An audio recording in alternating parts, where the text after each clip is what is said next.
set for a big game for the Vegas Golden Knights, a big week for the Vegas Golden Knights. The playoff picture in the Western Conference will likely look a lot different by the end of this week, with Vegas going on a 4-game road trip following up a very successful homestand in which they won 3 games. We're going to get to Bruce Cassidy's media availability from St. Louis in just a little bit. Plus, we'll go around the National Hockey League and update you on various stories. But the way it looks right now, Darren, on nighttime at noon, as we start this week, Vegas is looking over their shoulder at 4 points between themselves and the St. Louis Blues going into action tonight.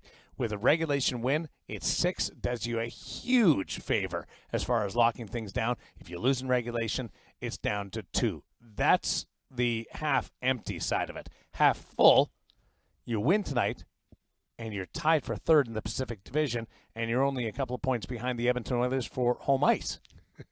Make sense of what's going on.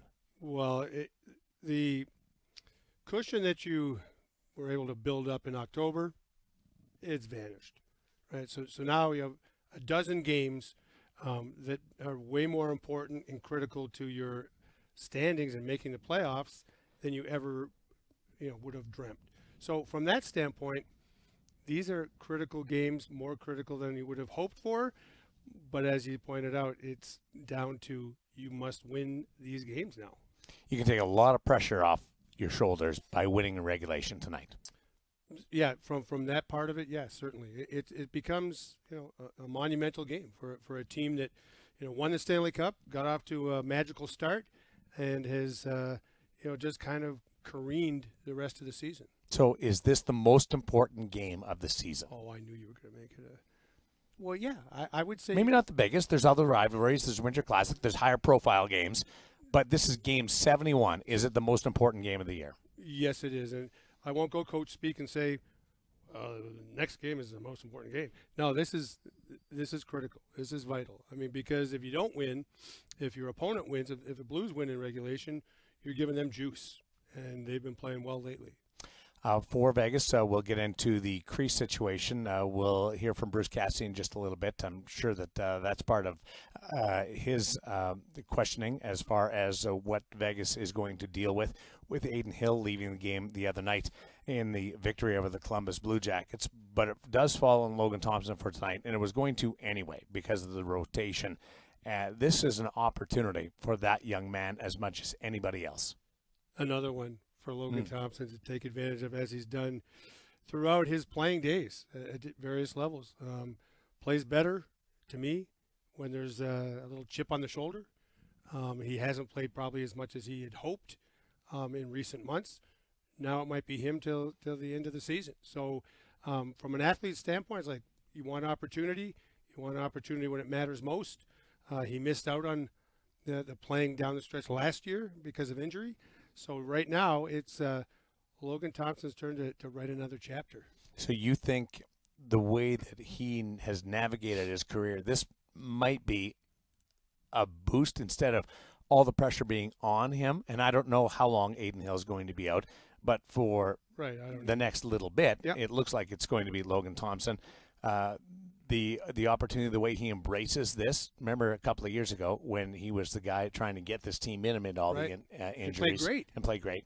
And that was his first real opportunity, at the NHL level. So I have full confidence that he's going to be full value in terms of what he brings in the blue paint and in the goaltending position for the Vegas Golden Knights. They're going to need him. Let's look back a little bit before we forecast this 4-game road trip. Okay. That's going to continue with a back-to-back set against Nashville, and then we'll finish up against the Minnesota Wild on the weekend with a game against Winnipeg in between. What they were able to do on the homestand, winning 3 times, and it wasn't an easy 3 wins.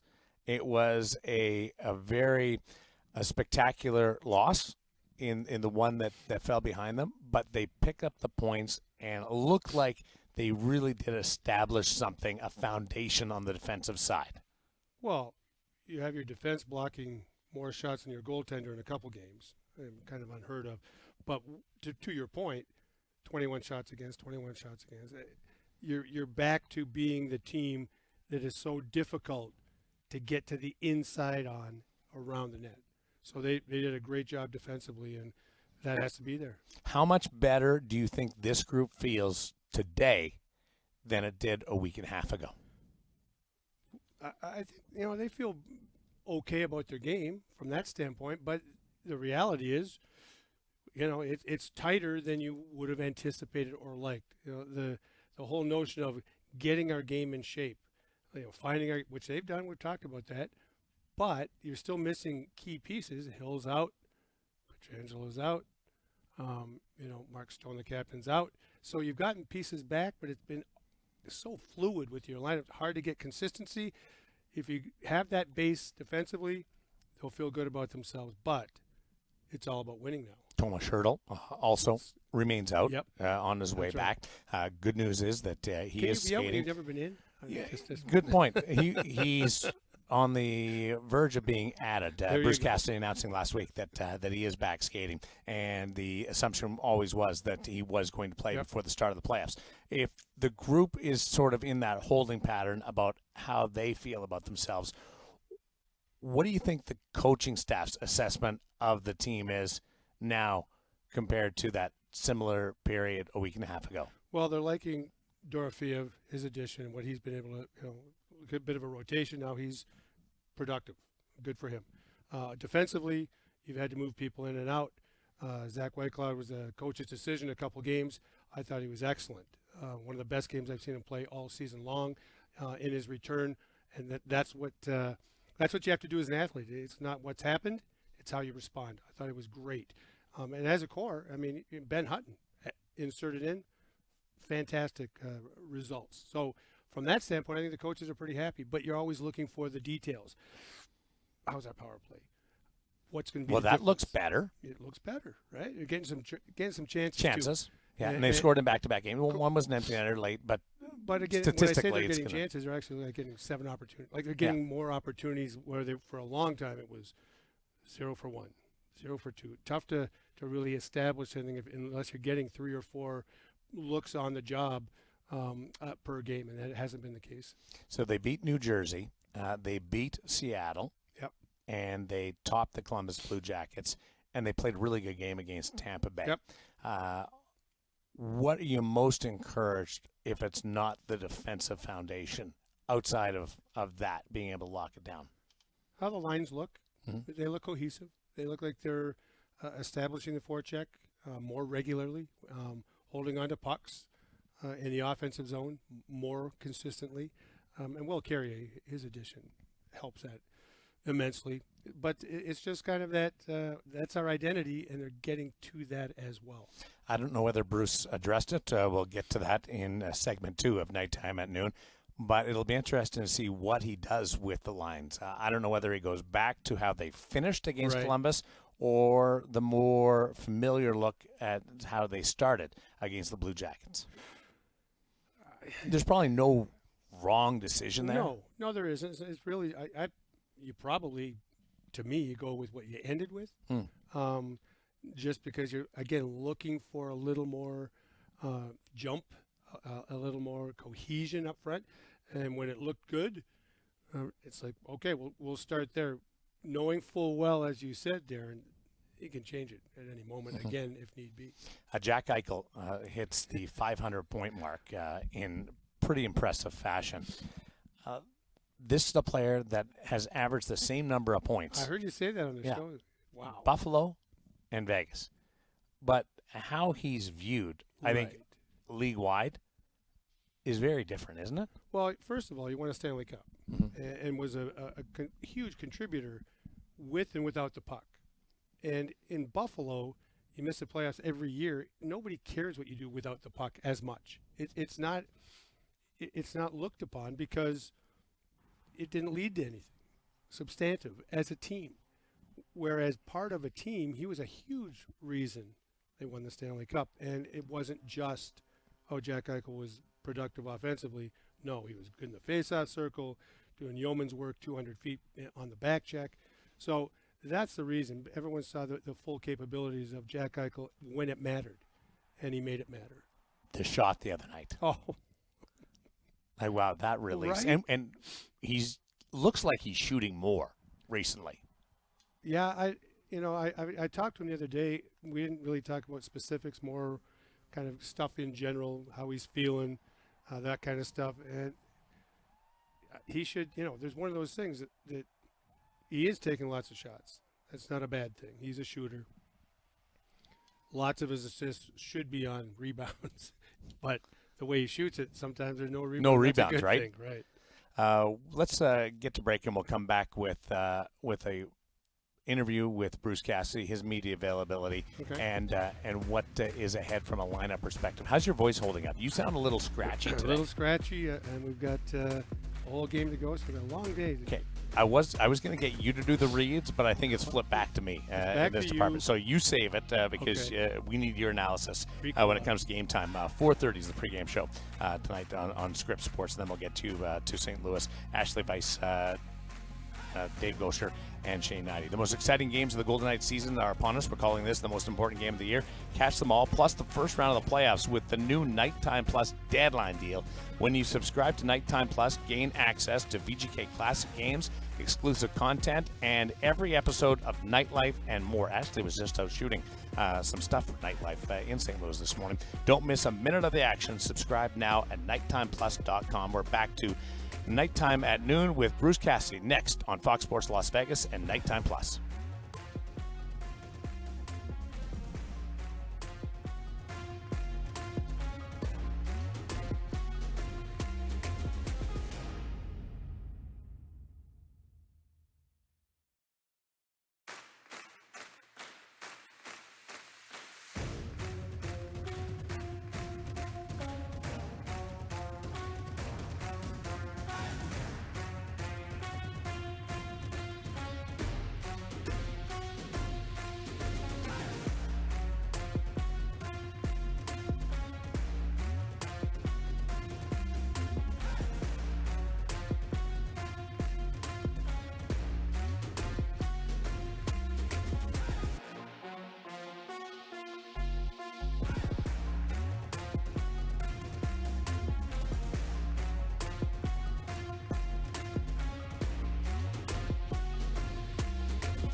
Got a second to tell you about the spectacular Hotel Californian in Santa Barbara. It's a crown jewel of the Foley Entertainment Group, located right by the ocean. Experience oceanside views. That's what happens when you're right beside the ocean. In one of 121 luxury guest rooms and suites, you can taste the region's finest wine at the Society Estate and the Mason Tasting Room, and treat yourself to an unparalleled massage at Majoral, all in the heart of the American Riviera. Designed for domestic and international guests alike, Hotel California is the perfect destination for any traveler seeking a one-of-a-kind luxury experience. Be like Darren Eliot and check out Hotel Californian. Visit hotelcalifornian.com and book your next stay. 4 games this week for the Vegas Golden Knights. They took advantage of the homestand, winning 3 of 4. Now they go on the road for 4. What's the goal? Is it 2 out of 4? Is it 4 points out of 8? How would you put that into perspective? Well, it depends which games you win, obviously. That is true. It's right. It's more important which games you win this week than the overall record. If you go 2-1-1 and you win the first game tonight and the last game is Minnesota. I think I'm good with that. Bookend the road trip with wins, because you place Minnesota, who's chasing you to Right. end the road trip, and who knows what it looks like by then. And you start off against the St. Louis Blues. This is a back-to-back scenario. A lot has been made in conversations that I've had with people about the challenge of starting with a back-to-back, and Nashville also being in the mix. I don't want to say any game's not important, but tonight is the priority, isn't it? It is. I mean, you're not supposed to look ahead anyway. And you don't really as an athlete. Like, once you're in the mix, you're on the game. But we look ahead all the time, and the athletes aren't here, so That's let's right. look ahead. There's no athletes in this room that I can see. But, you're right. Nashville, you're, quote-unquote, chasing them, maybe. You're probably closer You're to... not really worried about them because you're actually chasing L.A. Exactly. Yeah. That's what I was going to say. So yeah, I mean, that's a difficult game regardless. It becomes a little bit easier if you get 2 points in regulation tonight. How much time do you think we will actually spend together this week? You and I, starting with nighttime at noon, and then the road trip that will take the team through I've been looking Nashville. forward to it. Lots and lots, but we're going to have to get better at coordinating our outfits. Here I am in a quarter zip, and you're all dressed up.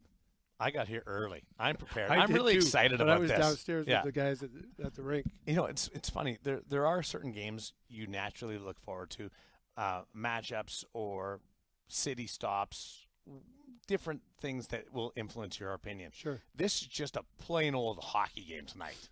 Oh, yeah. And it's a team that, in the Vegas Golden Knights, we know the pedigree, but they've been wobbling, like I said, careening, whatever you want to put it.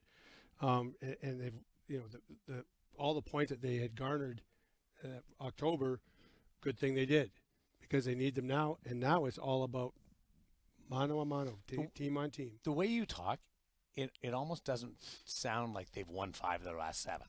Well, yeah, but that was after 2-8-1. Yeah. So that doesn't even get you to 500 in that stretch. And we've seen it. They haven't played consistently well for lots of reasons. There've been we've said all the reasons for it. The results haven't been there to the degree over longer stretches than anybody would have anticipated.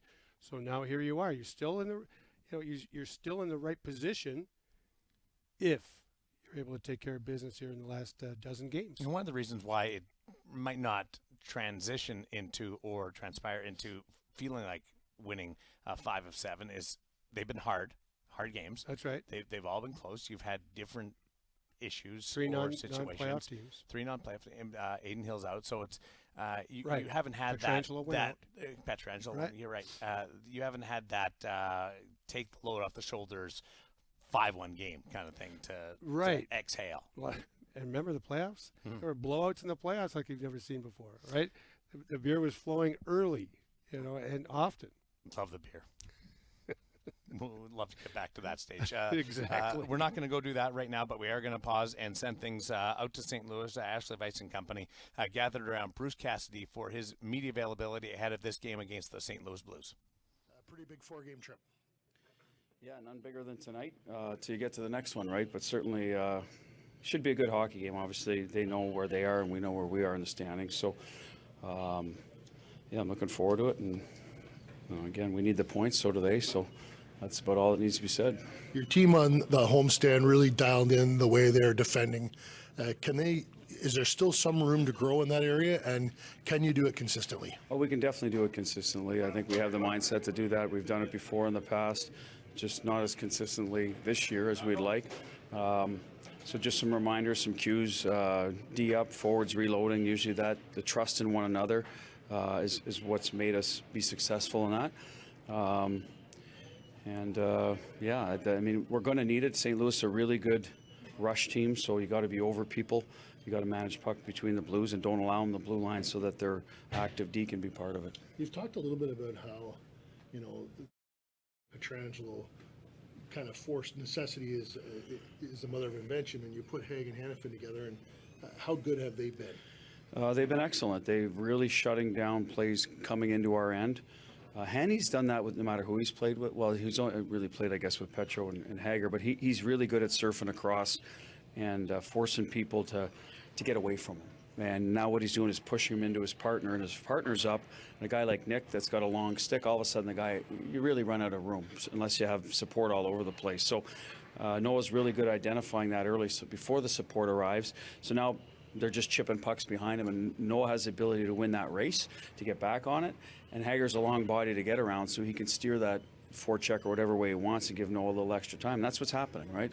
They're just going back for retrievals, and we're going the other way. So they've done a real good job with that. The start tonight is obviously crucial. Do you have an effect on that, or is it mostly the dressing room? The start, should be. I've got to prepare them to play, but a lot of that started this morning when we had our first meeting about the power play, and then our team review from Columbus, the things we do well. Then we're going to do PK and 5-on-5 tonight. So that's a lot of our prep work. I think it's on the players to, especially a game of this magnitude, to get themselves ready individually. And then obviously as a team, it's up to me when the puck drops to manage the people going over the board. So it's a shared responsibility, but they're the ones that have to get themselves ready. My job is to collectively get the team prepared to play. The individuals should be getting themselves ready to play, and then you hope it all comes together. Jack Eichel's game has gotten better and better since his return from injury. Do you get the feeling that somewhere in his mind, with Stone, Pietrangelo, Hurdle not around, that he has said, I got to lead and I got to really put the group on my shoulders? Yeah, I think so. I think he wants some of that responsibility, and like even when Petro's here, Jack will take control. But now it's almost like looking around, like as you said, it's like, well, there's the door is open, right, for people to lead. And Carly's always done it in his quiet way, and we're looking for that other people to step up and do it. And I would say 100% Jack has done that and wants to be the guy that sort of takes charge and puts, I don't want to say put the team on his back, because I don't think we're made that way. I think everyone does their job here when we're at our best, but be the first guy to sort of lead the charge. What's impressed you about St. Louis so much this year? Well, their rush game is excellent, right? They're really good at getting through the neutral zone, making plays. That's probably their biggest strength in terms of with the puck. And I think without the puck, both their goaltenders have been really, really good and consistent, solid, keep them in every game. So it doesn't matter who's in there, they always have a chance to win. How much fun is it for your players to be able to come here in a game that matters so much, and to be able to play these kind of games down the stretch? I'm sure you guys would like it to be a little bit more. Well, we would like more wiggle room for sure, and I'm sure St. Louis would say the same thing. But here we are, right? So I think these are exciting games, and our guys are usually, the bigger the game, I think the more our guys get up. I know Barbie's always excited to come back here after winning a cup here, so I think there's lots to play for everyone. Have you been encouraged, Bruce, with LT's game the last couple of starts? That's a very inquisitive question. Thank you very much. I have. He's been good. He got thrown into a bit of a tough spot the other night, and then, for his sake, you hope they don't get a late one like that. But I think he should be able to turn the page on that. The game was in hand. It was a bit of a fortunate bounce. So, but the games before that, I thought he was really good. When we needed the time and save, we got it, and we played very well in front of him. So, hopefully that's the case tonight. I think this team has a little more firepower than what we've seen recently if we're not careful. As I said before, if we're careful with the puck and working above, then we can limit some of that and make it a lot easier on LT. But I like where he's at. He seems to be in a good place. So we're going to need it with Hilly being out here. We're not sure how the extent of his injury, how long he'll be out, but he's not here right now. So LT's going to get the lion's share of the starts. No Aiden Hill on the trip to start. That's the latest from the organization regarding the veteran goaltender who led the Golden Knights to the Stanley Cup last year. So we will track that as we go along through the course of the week, both on Scripps Sports and Fox Sports Las Vegas. Tune into the pregame shows for the very latest.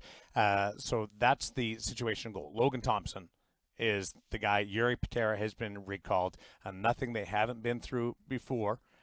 Just another situation. As a team, do you play differently when your goaltending is in a little bit of a fluid situation? I don't think so. Personally, I think it's, to be honest with you, there's some guys that who's playing. Like, you know what? It's like, just stop the puck. Is the guy that catches with his right or is the guy that catches with his left? From that standpoint, I mean, there's obviously more in terms of communication and, leaving pucks and those kinds of things, working together on certain plays with their defensemen. But overall, no, I think this is how we play. You heard the coach talk about getting the timely save from Logan in his 2 starts previous. And when they're playing that way, that's how it's designed. That's how it's supposed to work. I'll ask you this question now because it will come up before this night is over. Okay. Would you consider playing Logan in back-to-back? Yes. Tonight and tomorrow against Nashville? Yes, I would. I mean, I think that's one of the more overblown things. I know there's analytics and all those kinds of things that support splitting up back-to-backs. And in a perfect world, that's when your second guy gets to play a lot anyway. And that's just how it's been forever. But I don't think that's a problem at all. Doesn't impact that he's made 3 straight appearances. I know it was in the third period the other night, but just mentally. That's the part that I would worry about more. It shouldn't. Yeah. I mean, there's the other side of that. When you're going to play and you're going to play, mentally it goes away. Like there's no gap. Sometimes it's easier when your number's going to be called all the time. Yeah, you're like, okay, you don't have to worry about, am I going to be in there? Am I not going to be in there? But again, I'm making it sound like it's random. It's not. The goalie coach Sean Burke, right? Mm-hmm. They map this stuff out. Now that the map has to, involve a detour because of the injury, but the communication is there. I don't think anyone will be surprised if Logan starts both games. Bruce brought up Ivan Barbashev. Here's my theory, my little prediction looking at the crystal ball. It has nothing to do with anything that I've heard, but wouldn't it be interesting? This is a player that was sold off by St. Louis last year at the trade deadline as they weren't going to make the playoffs and they moved players on. Now he has a chance, wins the Stanley Cup, but now has a chance to really put a dagger in his former team tonight. Also knocking on the door of 100 career goals in the National Hockey League. But it never did any of us think that a year from the deadline that it would be Ivan Barbashev with a chance to knock back his former team. There's a little bit of theater in his. Yeah, and you heard the coach mention Barbashev by name, so he's expecting a big game from him, and that line has been really good for a long stretch with Eichel and Marshall. So yeah, you can see them doing some damage. I'd have to say that you said he's going to get 2 goals. I think you told me off here. It's like I could see Barbashev being a difference maker in this game, certainly. Okay, I'm just going to write that down. Do not say things I don't want to be on the air to Darren Eliot in private conversation. Is nothing private with you? Well, I didn't know that was you a just secret. You just take everything off the air on the air. I thought it was worth it. I don't mind it though. I'll go with 2 goals for Ivan Barbashev tonight. That's your prop bet. Okay, the way we're go looking at this. One goal, Jack 1 Eichel. I want to get into the blue line too, and you touched on some of the guys that were out and have come back in. I'll go through those players and get your opinion because without Alex Pietrangelo, this team could have suffered a bit of a sag, and it hasn't. And the growth that we've seen from young guys to veteran guys, that's all coming up as we continue on nighttime at noon. Looking forward to the game against the St. Louis Blues. Part of the Foley Entertainment Group is AFC Bournemouth. It's climbing the table in the English Premiership, ending the season there where they take on some of the best football teams in the world. Hello, nice to see you again. Show your support for the Cherries by catching their matches via stream on NBC's Premier League coverage or streaming on Peacock. Make sure to visit the Arsenal at City National Arena to pick up some Bournemouth merch, including jerseys, scarves, and more. I've got them all. To learn more, be part of the club's exciting new era, make sure to visit afcb.co.uk. Up the Cherries. We'll be right back.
Ever wanted to own a piece of the Golden Knights and a Golden Knights history? VGK Authentics is the official channel for game-used items coming off the ice, from game-used pucks to game-worn jerseys and everything in between. Owning something from your favorite Golden Knights player has never been so easy. Shop VGK Authentics on VegasTeamStore.com. That's VegasTeamStore.com at the Arsenal at City National Arena and VGK Authentics kiosk behind Section 10 at T-Mobile Arena during games. So stop by, check it out. Daren Millard along with Darren Eliot, the Olympian, on Nighttime at Noon on Fox Sports Las Vegas. And, of course, Nighttime Plus. So we've got the Vegas Golden Knights against the St. Louis Blues tonight. 4:30 pregame show on Scripps Sports. 4 o'clock pregame show on Fox Sports Las Vegas. And the puck drop just after 5 o'clock. It's a swing game tonight for the Vegas Golden Knights, as they can be as many as 6 points up on the St. Louis Blues on a playoff position, or it could squeeze down to 2 if the St. Louis Blues win in regulation. We've got a couple of other scenarios that will play out to get you to in just a little bit. But one question coming in regarding Thomas Hertl, who's been moved to long-term injury reserve. does that affect whether or not he can play in the regular season? No, because there's a definitive time frame when you move to long-term injury reserve that you must miss. He's in the rehab portion. He's not going to be back during that time frame anyway, so it frees up some cap space, roster spot. It's just mainly some moving around Accounting. of pieces to allow you a little bit more freedom. It doesn't Called up a mean goal. anything as far Right. as Hurdle's status going forward. Correct. Well stated. And again, it's you still, when you add players from Henderson, all of a sudden you have to figure out the math. And people much smarter than us. So we're not athletes and we're not smart. Here we are doing this kind of stuff. And when you look at it, it's really just about your roster construction. They bring up Yuri Patera. That's right. We don't know the long-term status of Aiden Hill, so you would like to give yourself some flexibility with him. So you move the player that's already out onto long-term injury reserve. The defenseman, wanted to get to that. They have put 4 different defensemen into the lineup off of either long absences or time away from the team or outside the lineup that is not usual. Right. So Whitecloud and Haig were healthy scratches. Martinez is a player that came off injury, and Ben Hutton injury and a long absence. They've all managed to go in and play a very clean game. All 4 of them. Yeah, and you think of Hannafin and Haig. Bruce Cassidy talking about it was Haig going to his offside. really insightful, which he played, I believe, in junior a little bit too. Mississauga Steelheads, yeah. And but that whole how their styles mesh, right? Because Bruce talked about Hannafin's skating. We know his skating ability, and he defends really well with his feet. But when he's talking about surfing, that's coming from his side all the way across in the neutral zone, and putting pressure on the puck carrier, forcing him into his defense partner. And his defense partner is a big guy with a long reach, and if he stands up, it's now a chip play. It has to be. Well, that means Hannafin keeps his speed up on the arc, on the surf, and is able to go back as a good skater as he is, get a puck retrieval, and it's an easy out. That's great stuff. Okay, why do they call it surfing, though? I'm not sure. I never really analyzed it that way, but I kind of Like, there's got to be some type of element of it, but Yeah. I can't seem to grasp why it's called surfing. Yeah, I don't know. I've never really surfed, so I can't say. Are you on an arc when you're on the top of a wave? I don't know. You've never surfed? No. Really? Yeah, really. You should go do it. So, guess what? I'm not starting now. No, you should go try it. It's Chances really are hard. low. Get Chances are low. a big board. Well, Go to a place with some not big waves, but some waves that are going to give you some momentum. Did a lot and of do it. water It- skiing, boogie board. It does. It's not even close. It's the hardest thing I've ever done. So you want me to start now? Yeah, Okay, but on a perfect. big board, you're athletic. You do yoga every day. Yeah, You're in not great every shape. day, but- I think it'd be fun for you. I think you would love it. Get a wetsuit. Water's cold, There you go. especially in there for a Body couple hours. Don't go near anywhere where there's sharks. Stay away from that, and I think you'll have a great time. Okay, All right? but it doesn't give us the definition of surfing. No, I don't know as we why just they talked call whatever the play that you just about. described. Had you heard it called Nope. that before? No, I'd never heard of it called surfing. Craig Ramsey was the first one to ever introduce Oh, I love me Craig. Yeah, to that term. But it does help out. But you've got to be able to, one, have some pretty good communication, and you've got to be a really good skater Right. to be able to funnel the opposition towards a certain side. Because if you ever get beat, and you will, that's going to happen. You have to be able to rescue it on the other side. Right, but the read is for Hannafin in this case doing the surfing is, do you have weak side support? Are your forwards in good position that the puck's not going to get flopped over and you're exposing roughly the whole side of the ice? So there's the early read, and then it's all about skating. Somebody asked me the other day, what's weak side, what's strong side? Weak side is where the puck isn't. Okay. Strong side is where the puck is. Thank you. You're welcome. I was going to describe it, but it was going to be a lot more technical than that, and it wouldn't have made as much sense. So that cut through about That was my 4.5 minutes of Daren Millard rambling with that. You also have Alec Martinez going back in, and he was really good for those couple of games. He was also playing on his wrong side with Ben Hutton. They were put in at the same time, and that could go. Hutton hadn't played for 2.5 months, and Martinez was coming off the injury, and they were clean. Yeah, well, Martinez has such moxie, such experience. Ben Hutton, from an athlete, again, just an athlete standpoint, 2.5 months between games. To go in and just survive would be one thing. You go, good job. He's been a factor, a positive force in the games. That Second power play unit. Right. And what's most amazing to me about it is that he goes in and plays a defined game. This is who I am. I'm not going to sit back. I'm a guy that likes to play up. And so even with all that time off, he's able to go, yep, this is who I am. And boom, I'm going to go out and play my game and let the chips fall where they may. And they've been good. The results have been great. He spent those 2.5 months sitting on 499 games, a career milestone. So he was looking so much forward to playing his milestone game at the Winter Classic, and he gets hurt right before it. Then he rehabs from injury, but they've got their set 6. So they're rolling with that. And you can't criticize that. Nope. But at some point, it's not just being out of the lineup, but when am I going to get in? When am I going to get my milestone game? There's a couple of chances where he could have slid in, and it didn't happen. That gymnastic game that he was doing, that must have been a challenge. That's the amazing part. When we talk about the physicality and going and play, when I say he went in and played his game, it's because of that mental strength, that mental belief that I know who I am as a hockey player, and when I get in, that's how I'm going to play. And your assessment of Zach Whitecloud's game the other night was right on the money at how just effective he was.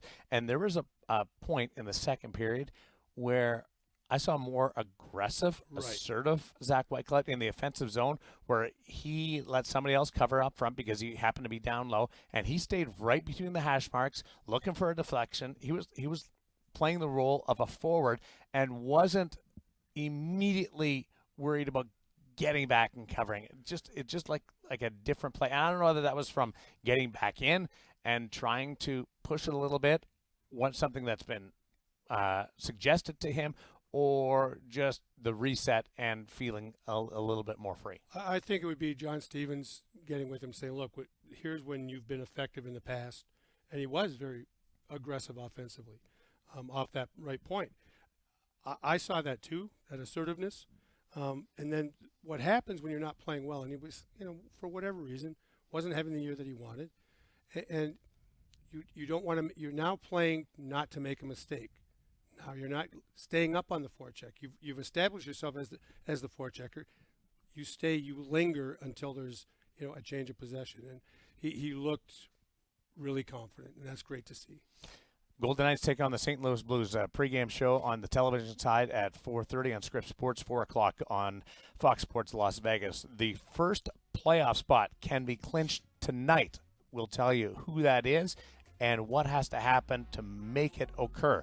It's nighttime at noon on Nighttime Plus and Fox Sports Las Vegas. We continue after this.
Hey, good news here. St. Louis Blues and the Vegas Golden Knights coming your way.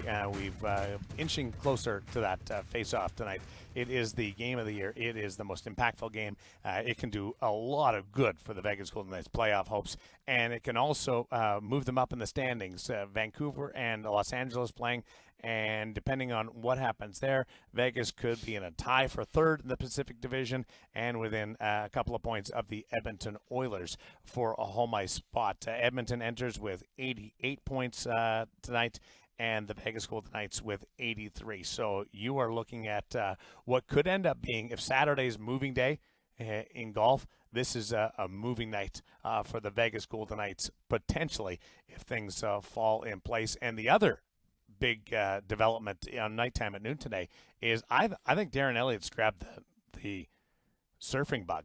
Like, you spent the entire break talking about surfing, and different comparisons and what maybe paddleboard, yoga on the paddleboard, like different ideals. So we've really covered a lot of ground today. Yeah. Vancouver can clinch a playoff spot tonight. Team that did not make the Western Conference postseason last year could be the first team to book their ticket to the second season tonight if they pick up a couple of points. Here's how it can, and it has to do with the Golden Knights game as well. If the Canucks pick up a point, so if they pick up a point in any fashion, and St. Louis Blues lose in regulation, Vancouver is in. If Vancouver wins tonight against LA and the Blues lose in any fashion, even if it's in extra time, Vancouver's in. So a couple of scenarios, but one season to the next, you always wonder at the start of the year, who's going to come from the outside and get in? This is different, being in a position to be the first team to qualify in the Vancouver Canucks. They've been good all year, though, to their credit. They've been pretty consistent, and it's quite a turnaround. Coach Rick Tocchet got there at the end of last year and certainly got what he wanted for most of the season from his star players. Quinn Hughes really took it upon himself to drive the offense. But more than anything, up until the last 5 games, Casey DeSmith's gone in, done a nice job, 3-1-1. But Thatcher Demko in goal has been, a big difference. And, lots of times they say you're only as good a coach as your goaltending. And in this case, I would say Rick Tocchet's an excellent coach, but Thatcher Demko's had a fabulous season. A bizarre schedule for the Vancouver Canucks. Remember the game a couple of weeks ago? Vancouver was here? Yep. Their next road game is also here. It's 2 straight road games in Vegas, separated by a month, because they're on a 9-game homestand right now. They've won 4 of the first 6 as they enter down the stretch, and that can be hard too. That can be. We've witnessed that over the years here with the Vegas Golden Knights. Yeah, if you go 6-2-1, you're pretty happy. Yeah, that's the situation for the Vancouver Canucks, and we're also following this development. So if you're a Vegas Golden Knight fan, you're saying, Vancouver, go. Yeah. You're far enough ahead. For sure. Win the game tonight. Beat Los Angeles in regulation. Los Angeles is on a Western Canadian swing, which is going to be challenging. They got Edmonton. Who do you want to win that one? I don't know. But tonight, you're definitely cheering for Vancouver to give yourself an opportunity. Isn't it funny? You can go from this feeling of, where are we with Vegas? This land of the middle, the mere middle. Can we find it again? To potentially being a point out of a home ice spot after tonight. Yeah, that's how volatile it is. It's going to be for over the last dozen games, as we've talked about. He didn't want it to be this close. It is now, and Coach Cassidy earlier in the show talking about, this team usually rises to the challenge, and they have over the last couple of years for sure. Can be tied for 3rd place in the Pacific, or 3 points. I want to correct myself. 3 points within Edmonton after tonight. Columbus, Chicago, San Jose, all out of the playoffs. It's official. Okay, it doesn't have to be official. No. They weren't contenders for a long time. Columbus, though, like that. This back-to-back years where it's gone nasty. The whole franchise, the whole time they've been a franchise, they've really struggled to get footing. Let's be honest. And you didn't see much. They got rolled against Colorado the other night. Allowed 6 straight goals. I know. Gave up 51 shots, and then the next night for the last 40 minutes, it was nasty too. Yeah, I mean, I think of all the things when I watch the Columbus Blue Jackets and look at the numbers, Zach Werenski, young defenseman, mid-20s defenseman, great skater. He was at least going into the game against the Golden Knights even on the season. And I know plus minus, nobody really puts value in it, but where there's still value in my mind is when you compare the same roster. Playing on the same team, there's guys minus 28. He plays over 22 minutes a game, and he's even. Heck of a player. Yeah, when your plus minus is a cold day in northern Saskatchewan, it's a really bad situation. It's a bad situation. Really, really difficult. Other teams that are on the fringe of being eliminated, you've got Anaheim. Obviously, their challenges continue. Yeah. There's a couple of teams. I think Ottawa has been a disappointment. They're going to be out a lot earlier than anybody expected at the start of the year. Pittsburgh is going to be right. bounced. Not mathematically yet, Right. but they're out. Buffalo? There's a couple of teams. Buffalo at least made it close. Yeah, recently. like they always do. But Buffalo. It's funny. Buffalo was really out of it for most of the year, and then made it close lately. You know but what? the bad vibes existed. If you're selling tickets or you're trying to get some excitement going around the team, they missed a bulk of the year. They missed on their goaltender, right? Devin Levi. They started with that kid, not ready, and Comrie as the backup journeyman. He got hurt. But you've got Ukko-Pekka Luukkonen. He's your goalie of the future. By the time they got to him, their season had already slipped away. He finally finds his status as an NHL goaltender when they finally give him a run of games. He's their guy. He's better. He's going to be better than Levi. Well, that's going to be decided. Well, it'll be decided, but he's already put in the work in the American Hockey League. Which Levi hasn't done yet. Not to make this a Buffalo Sabre conversation. No, but and Levi's going to be good. He's been good in the American Hockey League, but I think they made a big mistake in the way they start with their goaltending. Just my opinion. I think that you are swayed because Ukko-Pekka Luukkonen is one of the most enjoyable, fun names to say. UPL. If I say UPL. I wouldn't even go with UPL. UPL is doing yourself a disservice. It's robbing you of the joy of saying Ukko-Pekka Luukkonen. I just got to see him a lot in the OHL. I've seen it. Your son played with him, right? Yeah, for a couple seasons. So I've seen his development over 5 years and always been impressed. Importance of tonight, it can be put on different aspects of the game. What's first and foremost the message from Bruce Cassidy to his group going against St. Louis? Well, to kind of echo what he was talking about earlier in the show, you have to make sure that you take care of the space between the blue lines. And that means the forwards in good position to pressure, make them give the puck up. They're a good rush team. And the better way to do that is to put pucks in good spaces on the forecheck. Pucks that you can go in and retrieve. So you'll see a lot of chipping pucks in tonight? I do. If things are going good for Vegas, you'll see chipping it behind their defensemen. And if things are going even better for them, you'll see guys like Kyrou and Thomas chipping the puck because they have nowhere to go. And then you go back and hopefully your retrievals are as good as they've been. Ashley Weiss had the conversation with Bruce Cassidy in the middle of the game the other night, and he talked about the difference between the first and the second. And the first wasn't bad. It just wasn't as great as the second. It was blah. Yeah, it was. You're right. The meager middle. But the difference in a positive nature was they were being more patient and they were making plays with the puck instead of just going low to high. You love going low to high. Not as much as Eddie Olczyk, but that opens things up. But our team is better when they hold on to the puck below hash marks, looking to make those cycle plays. It's funny because you don't want them holding on to the puck as much in between the two blue lines. Correct. But holding on to the puck and being it, patient deep in the other team's zone, take advantage of it. Make them defend and then have somebody get to the interior, which is that space between the hash marks in front of the net. So I'm going with Ivan Barbashev. He's going to be the big player tonight. Just the theater of it all.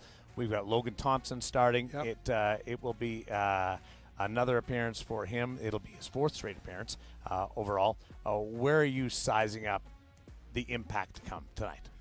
Well, if I'll piggyback off Barbashev. That means Jack Eichel has to be in the mix, playing on the same line. I think.